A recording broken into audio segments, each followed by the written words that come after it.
Isolation techniques.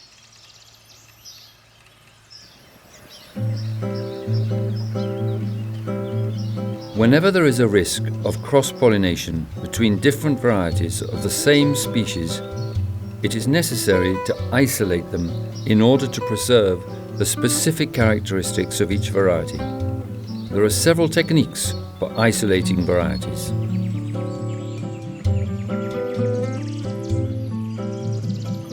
Spatial isolation.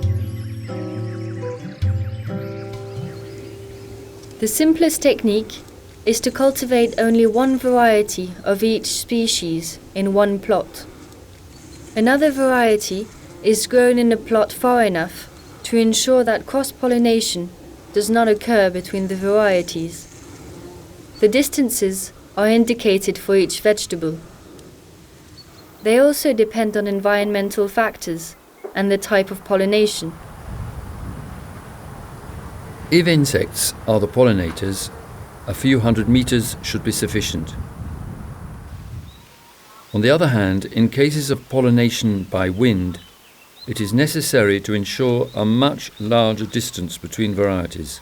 A very thick hedge can greatly reduce the risk of pollen being transported by the wind and insects.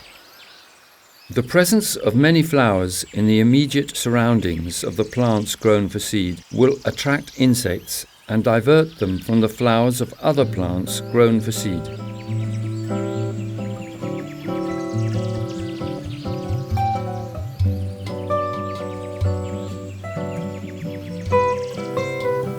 Time isolation. The periods of culture of two varieties of the same vegetable can be staggered over time. As the plants will not blossom at the same time, cross-pollination becomes impossible.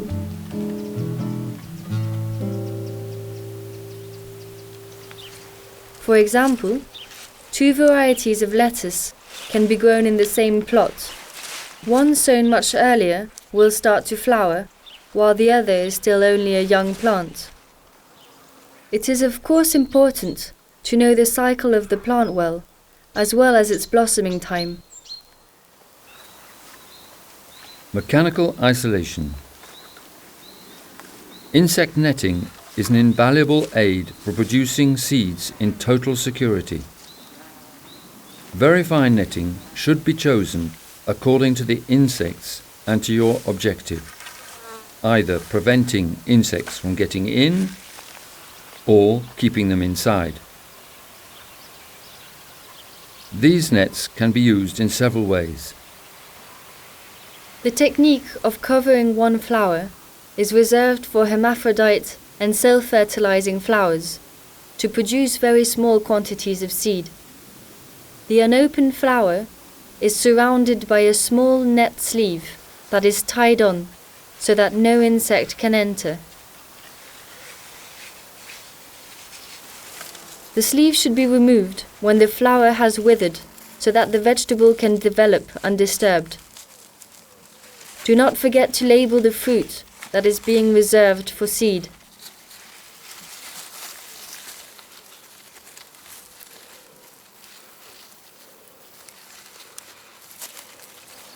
This method can also be used with large sleeves that surround a branch or even the entire plant. Beforehand, flowers that are already open must be removed, because there is a risk that they have already been pollinated by insects.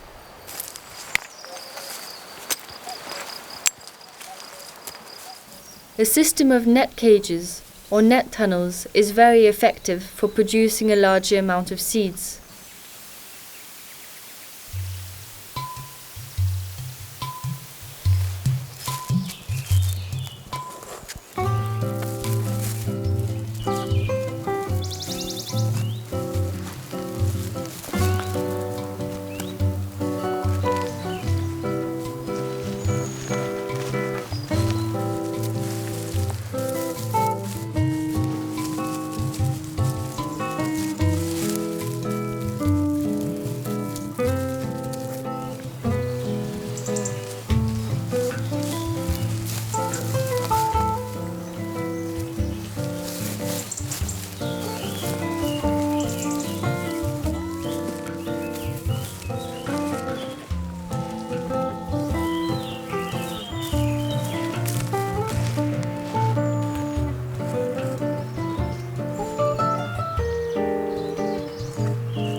Hermaphrodite and self-fertilizing plants can be grouped together under the same mosquito net tunnel to protect them from insects. For allogamous plants that require the presence of insects to be pollinated, hives of bumblebees are inserted inside the tunnel to pollinate the plants. In this case, only one variety per species can be grown. To make the cost of the hive pay off, it is preferable to have a large tunnel with many seed-bearing plants. An alternating system of net cages can also be used when two varieties of allogamous plants from the same species are grown for seed in the same garden. For example, two different varieties of zucchini. Without a bumblebee hive, one variety of a species can be grown under one net tunnel, and another variety of the same species can be grown under another net tunnel. When the flowers open up, each tunnel can be opened every other day. On the first day, tunnel number 1 is opened and tunnel number 2 is closed.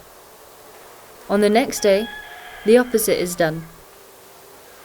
The tunnels should be opened early in the morning because insects start their work early in summer and closed late when no more noise can be heard among the plants.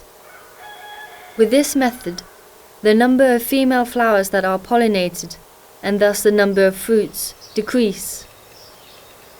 Nevertheless, nature is very generous and the gardener will collect plenty of seeds for the years to come.